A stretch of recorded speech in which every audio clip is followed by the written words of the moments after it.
Primera de Samuel 4 arranca diciendo, dice, los filisteos que habían acampado en Afec desplegaron sus tropas para atacar a los israelitas. Se entabló una batalla y los filisteos derrotaron a los israelitas, matando en el campo a unos 4,000 de ellos. Tenga en cuenta este número, 4,000. Cuando el ejército regresó al campamento, los ancianos de Israel dijeron, ¿por qué nos han derrotado? Hoy el Señor, por medio de los filisteos, ¿por qué nos ha derrotado? Traigamos el arca del pacto del Señor que está en Silo, para que nos acompañe y nos salve del poder de nuestros enemigos. Así que enviaron a un destacamento a Silo para sacar de allá el arca del pacto del Señor Todopoderoso, que reina entre los querubines. Los dos hijos de Elí, Ofni y Finés, estaban a cargo del arca del pacto de Dios. Cuando ésta llegó al campamento, los israelitas empezaron a gritar de tal manera que la tierra temblaba. Los filisteos oyeron el griterío y preguntaron, ¿a qué viene tanto alboroto en el campamento hebreo? Al oír que el arca del Señor había llegado al campamento, los filisteos se acobardaron y dijeron, Dios ha entrado en el campamento. ¡Ay de nosotros! Que nunca ha pasado algo así. ¡Ay de nosotros! ¿Quién nos va a librar de las manos de los dioses tan poderosos que en el desierto hirieron a los egipcios con toda clase de plagas?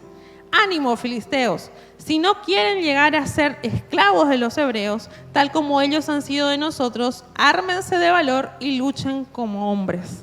Entonces los filisteos se lanzaron al ataque y derrotaron a los israelitas, los cuales huyeron en desbandada. La matanza fue terrible, pues de los israelitas cayeron 30,000 soldados. Además, fue capturada el arca de Dios y murieron Ofni y Finés. Más adelante cuenta este capítulo que una de las personas que estaba ahí en esa batalla salió corriendo a Silo a contarle al sacerdote Elí lo que había pasado con sus dos hijos. Al escuchar que habían capturado el arca y que sus hijos habían muerto, dice que él se cae, se desnuca y muere. Y fue tremendo porque la palabra no habla que él preguntó por sus hijos. La Biblia dice que él pensó en el arca de la presencia del Señor que habían llevado a la batalla. Más adelante, en el versículo 29, habla que la mujer de uno de los hijos de Elí, Finés, estaba embarazada y que al enterarse que el arca del Señor había sido capturada por los filisteos, dice que entró en trabajo de parto y tuvo a su hijo. Y durante este trabajo de parto, la mujer muere. Imagínense una tragedia. Era para escribir una novela, todo lo que pasó en el capítulo 4 de Primera de Samuel. Era de un desastre al otro. Primero, los israelitas pierden una batalla, mueren 4,000 hombres. Después dicen, bueno, vamos a traer el arca. Por ahí ganamos trayendo la presencia del Señor acá. 30,000 hombres más. Los hijos del sacerdote Elí, que era quien era el juez en esos momentos en Israel, mueren en la batalla. Y no solo eso, la esposa de uno de ellos muere en la batalla y deja un huérfano. Una tragedia, una tras otra. Pero algunos se preguntarán, pero si llevaron el arca de la presencia del Señor, ¿cómo pasó todo esto? Si indagamos un poquito más atrás, vamos a ver los antecedentes que tenía esta historia. En los capítulos anteriores, uno de los antecedentes de esta historia trágica del capítulo 4 de Samuel es que este sacerdote Elí, si bien él era un señor mayor, nunca había educado bien a sus pequeños polluelos, a sus dos bendiciones, Finés y Ofni. Tal así que estos dos muchachos eran servidores de la casa del Señor, porque dice que ellos servían y hacían una macana tras otra. Se robaban dinero, tenían muchas mujeres, pero Elí nunca se encargó de ponerle freno a él. Es más, La palabra no lo dice, pero lo podemos ver a través de lo que leemos, que nunca le puso freno y tampoco le retaba, no le decía nada. Otra de los antecedentes de esta historia trágica es que el pueblo de Israel hacía mucho tiempo que había alejado su corazón de Dios. Hacía mucho tiempo que comenzó a desobedecer a Dios.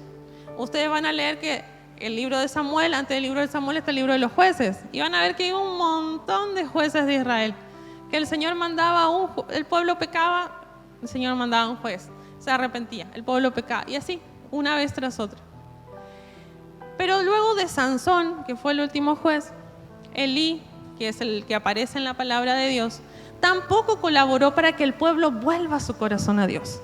Entonces era un pueblo rebelde y desobediente.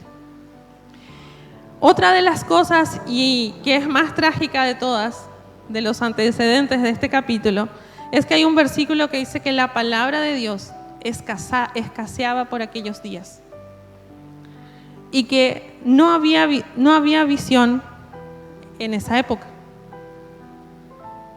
Una sequía espiritual total, mal.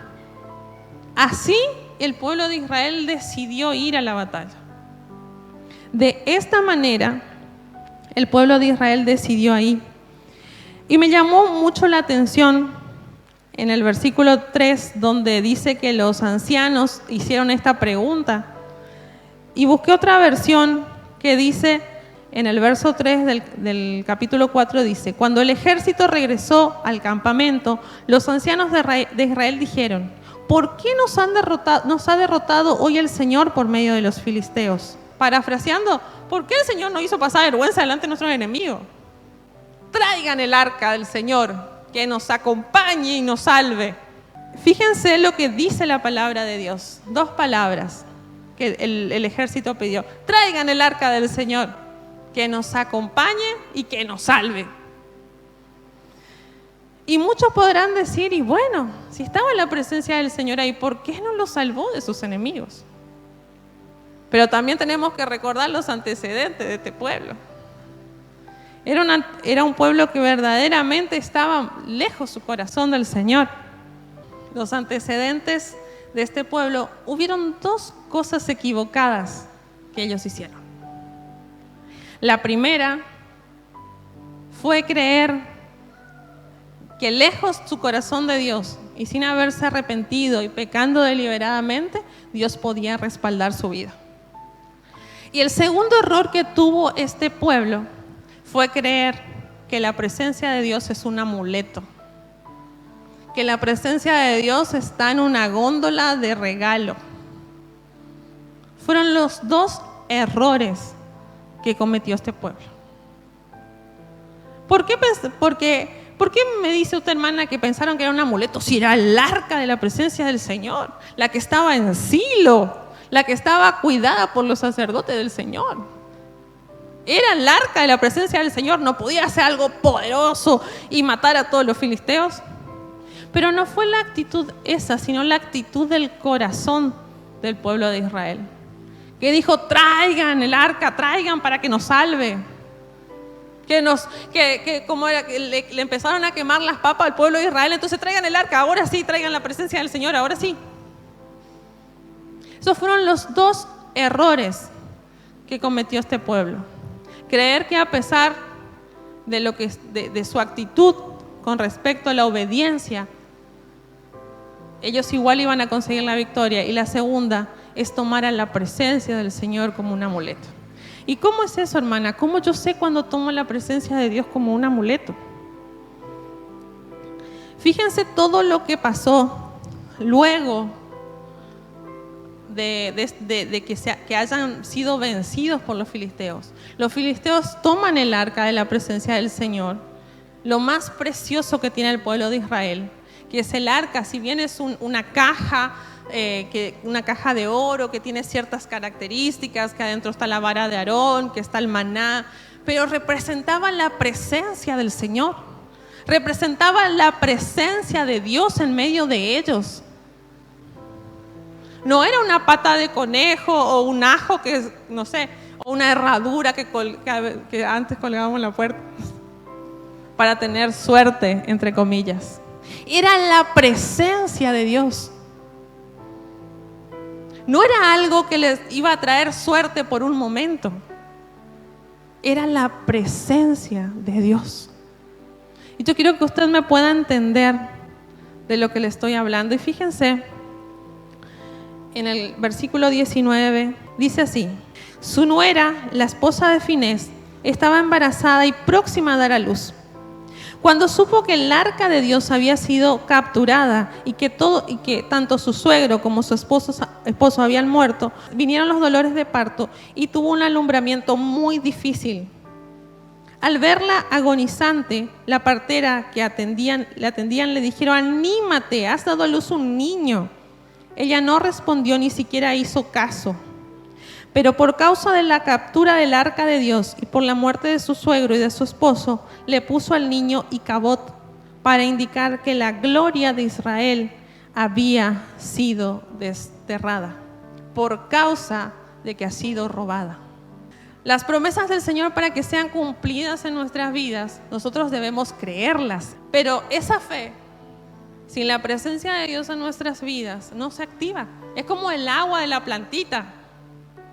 Es como el agua que necesitamos para que la plantita crezca. Y el pueblo de Israel en ese momento no había entendido eso. Había tomado la presencia de Dios como algo, como un amuleto, como algo que podemos usar cuando necesitamos. Y cuando lo necesitamos, lo guardamos en un cajón. Y yo pensaba en la actitud que tomó el pueblo de Israel. Porque en la última parte del versículo dice: traigan el arca de la presencia del Señor para que nos acompañe y nos salve. Entendí que las batallas, mis hermanos, se ganan con anticipación. Con anticipación. Yo no puedo ir a pelear una batalla que ya no haya ganado. ¿Y cómo? Pero si no peleé la batalla, ¿cómo voy a ganar? Yo debo aprender que tengo que ganar mis batallas en lo espiritual para poder ganar mi batalla en lo real, en el mundo real y tangible en el que vivimos. ¿Saben quién era un ejemplo de esta gente que aprendió a ganar sus batallas con anterioridad? David. Estaba frente a Saúl y le dice: vos, así chiquitito como sos, vos vas a pelear contra este gigante y vos decís que lo vas a derrotar. ¿Recuerdan lo que le dijo David? Yo maté osos, leones. Yo defendiendo mis ovejas maté un montón de osos, leones. ¿Qué puede hacer este filisteo incircunciso? ¿Qué va a hacer este filisteo incircunciso? Él aprendió este principio espiritual de ganar sus batallas con anticipación. Mientras estaba ahí entre las ovejas, comenzó a preparar su batalla, comenzó a ganar la batalla que luego derrotaría a Goliat. ¿Saben cómo, mis hermanos, nos preparamos para ganar nuestras batallas? Es fácil y es práctico. Lo primero que tenemos que hacer es algo que el pueblo de Israel no hizo, y que es obedecer. Obedecer su palabra. Y ustedes me dicen: pero yo obedezco, yo creo en las promesas que me da el Señor, yo creo en todas las promesas que el Señor me dio. Pero saben que no es solo creer en las promesas, porque en la palabra de Dios también nos enseña cómo vivir, a cómo debemos vivir, a cómo debemos actuar. La palabra de Dios me dice que yo tengo que amar a mi prójimo pese a mí. La palabra de Dios dice que yo tengo que honrar. La palabra de Dios dice que yo tengo que amar. La palabra de Dios dice que yo tengo que perdonar. La palabra de Dios dice que yo tengo que confiar en el Señor. Porque es hermoso cuando nos dan promesas. Y hemos recibido tremendas promesas, pero si vamos al campo de batalla sin haber preparado y vencido nuestra batalla en el lugar secreto, nos vamos a encontrar con dificultades después. Entonces, este pueblo de Israel no entendió algo que mucho más adelante, en capítulos anteriores, el pueblo de Israel, David sí entendió que las batallas se ganan con anticipación. ¿Y cómo lo que yo voy a ganar mis batallas con anticipación, hermana? Yo no entiendo cómo lo que eso es. Una de las cosas en las que debemos formarnos es en su palabra. Leer su palabra. Ver qué me dice Dios que está bien y qué está mal. Otra de las cosas es buscarle a Él en oración. En esa oración donde usted entra en una guerra espiritual diciendo: Señor, yo cancelo todo pensamiento que venga a mi mente, a mi corazón. Donde usted vaya a la presencia del Señor y le diga: Señor, saname, hazme libre. Donde usted vaya a la presencia del Señor y le diga: Señor, me rindo, lo hice mal, ayúdame a volver a empezar. No vamos a ganar la batalla si no ganamos la batalla espiritual primero. Cuando nosotros no ganamos nuestras batallas con anticipación. Si vemos que está nublado, va a venir el Señor, hoy no oré, hace 15 días que no oro, Señor, perdóname por mis pecados. Queremos usar la presencia de Dios como un amuleto. Pasamos por al lado de uno que tuvo COVID. Jesucristo de Nazaret me cubra con la sangre de Cristo. ¡Ay, vos sos contacto estrecho! ¡Ay, en el nombre de Jesús! Dios te... Y queremos usar la presencia de Dios como un amuleto que nos da suerte. Y les cuento, mis hermanos, que la presencia y la unción de Dios no están en una góndola de supermercado de oferta. No es como el pan dulce que ahora está más barato que en diciembre. La presencia de Dios vale. La presencia de Dios es preciosa, hermosa. La presencia de Dios tiene un valor que ni siquiera nos podemos imaginar. Y muchas veces no nos damos cuenta de eso y la usamos como un amuleto. Eso hizo el pueblo de Israel con el arca de la presencia del Señor. Eso hizo. Nos vamos a hacer un negocio, ni oramos, ni le preguntamos al Señor, ni buscamos consejo a nuestros pastores, ni de nuestros líderes. Nos fuimos nomás. Y ahí cuando estábamos por entrar a la puerta, en el nombre de Jesús, Señor, que sean todos tocados los que están acá. Y entramos. Y queremos que Dios nos salve las papas. Pero no peleamos nuestra batalla con anticipación. Comenzamos algo y nos sale requete mal porque ni siquiera le preguntamos al Señor. Ay, Señor, en el nombre de Jesús, por favor. Falta que hagan ¿vieron ese que hacíamos antes? Tiki, tiki, tiki. Bueno, faltaba ese nomás. La presencia de Dios no está de oferta. La presencia de Dios está para nosotros, porque el Señor dijo que Él cuando el Señor asciende luego de su resurrección, dice: yo le dejo a su paracleto, a su consolador, al que le va a dar descanso, al que le va a dar paz, al que le va a acompañar en su dolor, pero también en sus victorias. Pero en ningún momento dijo si les va a salvar las papas. Para poder ganar nuestras batallas en la realidad, primero las tenemos que ganar en lo espiritual. Y serán muchos meses de llorar en la presencia del Señor. Y serán muchos meses de leer su palabra y confiar en las promesas y de leer su palabra y decir: mira, acá el Señor dice que ame a mi prójimo como a mí mismo. Uy, Señor, me recuesta, Señor. Pero bueno, yo necesito ganar esta batalla, ayúdame. No vamos a ganar ninguna batalla si primero no la ganamos en lo espiritual. Es tiempo de ver en qué lugar hemos puesto la presencia del Señor. Si la hemos puesto en ese lugar de amuleto de la suerte, de que no sé. ¿Saben qué, hermanos? A veces lo usamos hasta para nuestro favor, porque saben, queremos que Dios nos abra una puerta y Dios ya no te abrió la puerta porque no te va a abrir, porque no va a ser para vos, porque no es de bendición. Y nosotros igual nomás: Señor, en el nombre, tráeme una moladora. Rompemos el coso de la puerta y ¡boom! Tipo, ¿vieron las películas cuando la policía abre así con la patada a la puerta y entramos? Entré al año de mi bendición. No, mis hermanos. El pastor siempre nos ha enseñado que cuando la puerta viene de parte de Dios es como un tubo, así, vos te vas. Sí, primero hay guerra, porque primero hay que orar, buscar al Señor, lo que le decía hoy, buscar en su palabra, analizarnos a nosotros mismos qué estamos fallando y qué no. Pero cuando el Señor abre la puerta, ¡fua!, como un tubo. ¿O saben qué pasa muchas veces? Porque no escuchamos la voz de Dios. Y si escucháramos la voz de Dios, no cometeríamos el error de llegar tarde a las cosas que Dios nos da. ¿No conocen ese que, ay, Señor, quiero un auto, Señor? Y allá escuchamos que había un auto a 2 pesos y allá a uno a 15,000. Pero por no entender el tiempo y la voz de Dios que era ya, nos vamos y compramos el de 15,000. Mientras viene un filisteo tranquilito, acá y paga 2 pesos. Y en ese momento es cuando empezamos a querer usar la presencia del Señor como un amuleto. Ay, Señor, ay, por favor, sálvame, mira todo lo que pagué, me endeudé todo, Señor. Y queremos traer que el Señor nos salve de las papas. Cuando leía esta palabra decía yo, Señor, ¿en dónde yo te estoy usando como amuleto, Padre? Yo no quiero usarte como una oferta.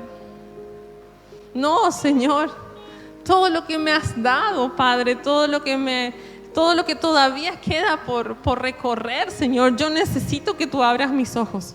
Yo creo en un pueblo que se va a levantar y va a creer y no va a usar al Espíritu Santo como un amuleto.